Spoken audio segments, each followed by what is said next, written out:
من جملہ عبادات اللہ اپنی بارگاہ میں شرف قبولیت عطا فرمائے۔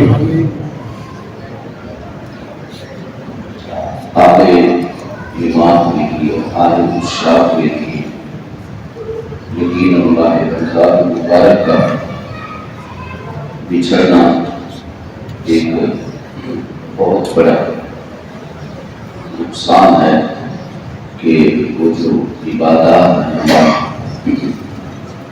وہ شیڈول ہے ماہ رمضان مبارک کے بعد بالکل ہی تبدیل ہو جاتے ہیں۔ اللہ تبارک و تعالی ہمیں یہ جو ساتھ تھے اللہ تعزیز عطا فرماتا ہے۔ جمعہ المبارک میں ایک مقدس اور بابرکت لمحات ہیں۔ آج کے جمعہ المبارک کے خطبہ میں ہماری گفتگو کا جو عنوان ہے وہ محبت رسول صلی اللہ علیہ وآلہ وسلم ہے۔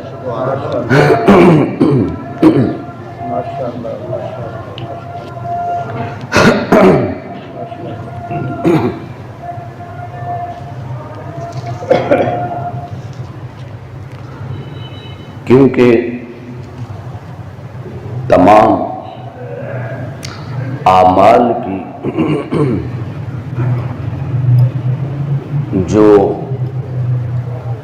قبولیت کی جڑ ہے وہ حضور علیہ الصلاۃ والسلام کی محبت ہے۔ محبت رسول کے بغیر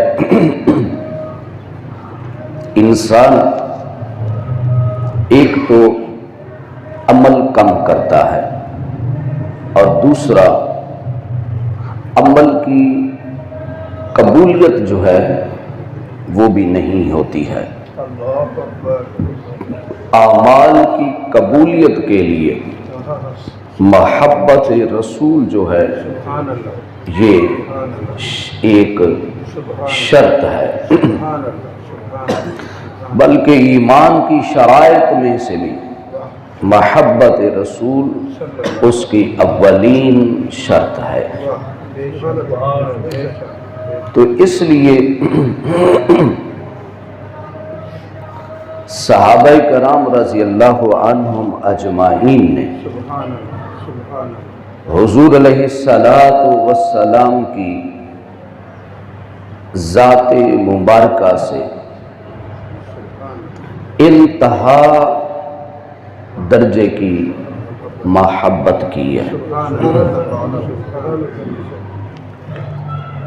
اور اس محبت کی وجہ سے ہی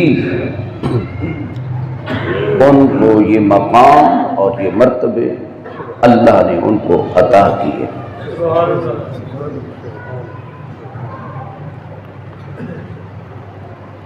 قرآن مجید برہان رشید میں اللہ تبارک و تعالی نے اہل ایمان کو حضور علیہ الصلاۃ والسلام کی ذات کے ساتھ تعلق اور حضور کی ذات کے ساتھ انتہا درجے کی محبت کا حکم ارشاد فرمایا ہے۔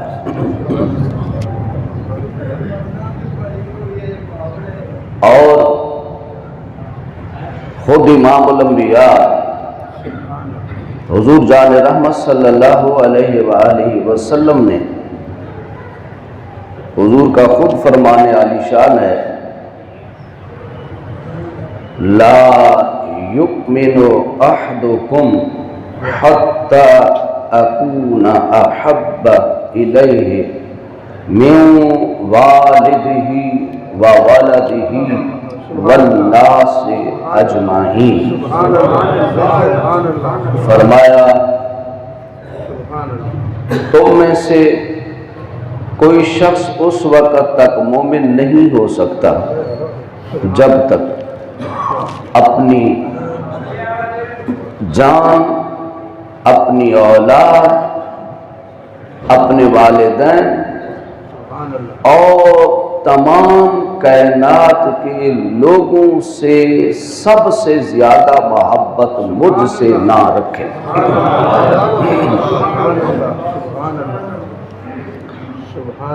تو اس سے ثابت ہوا ہر عمل سے پہلے محبت رسول اس کی پہلی شرط ہے. اور محبت بھی یہ اگر مگر والی نہ ہو، بندہ ادھر جائے ادھر جائے سوچے کہ کیا یہاں پہ وہ وہاں پہ بندہ اپنی عقل کے گھوڑے دوڑائے. کیونکہ محبت جو ہے وہ اندھی ہوتی ہے، اور حضور سے بھی محبت اندھی کرنی ہے. سبحان اللہ سبحان اللہ. تو وہی کامیاب ہوئے ہیں.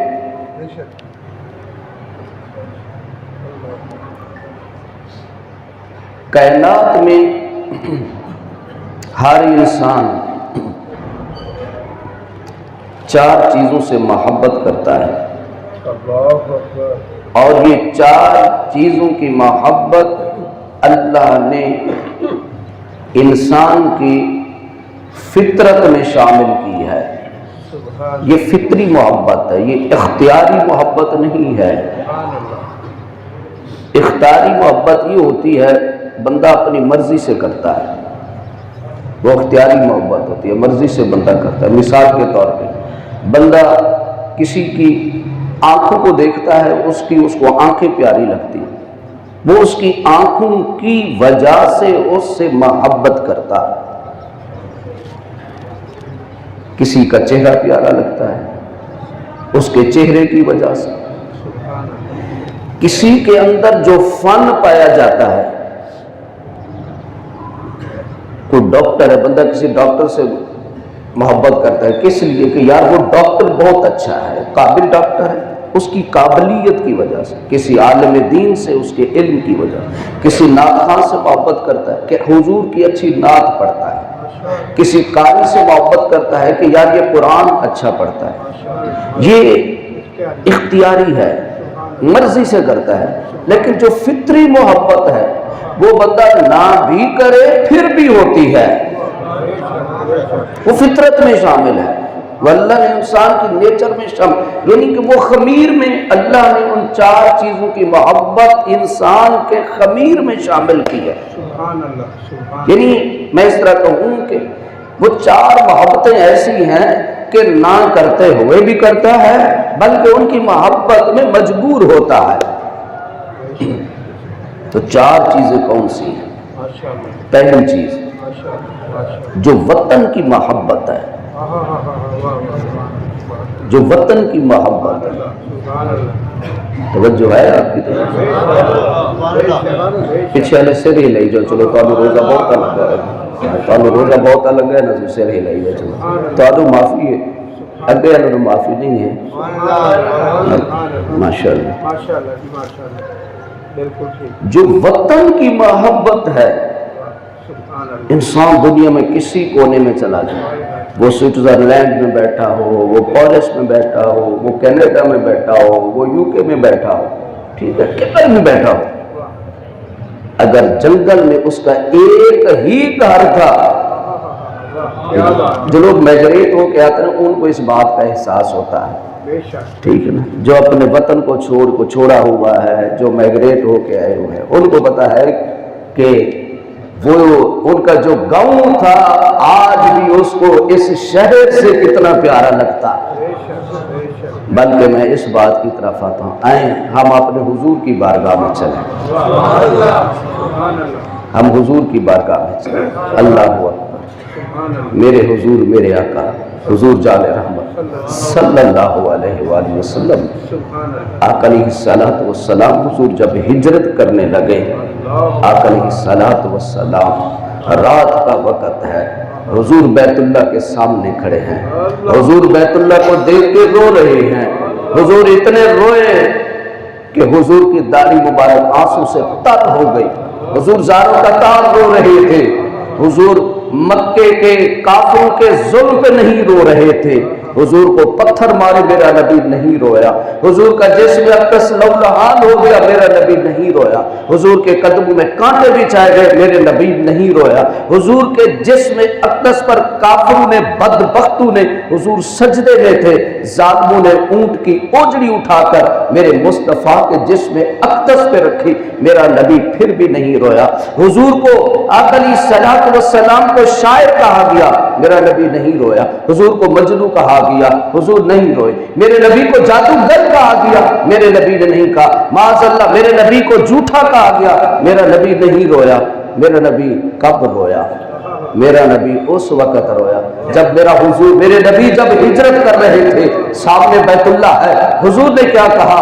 حضور نے فرمایا بیت اللہ تو جانتا ہے اللہ کا نبی تو اس سے کتنی محبت کرتا ہے، حضور نے کہا کہ بیت اللہ مجھے رب کی عزت کی قسم ہے اگر یہ میری قوم مجھے نہ نکالتی تو میں کبھی اس شہر کو چھوڑ کے نہیں جاتا، وہ عظیم شہر جس کی عظمت اللہ قرآن میں اللہ نے قسم اٹھائی ہے، فرمایا لا اقسم بہذا البلد، فرمایا کہ محبوب ہمیں اس شہر کی قسم ہے۔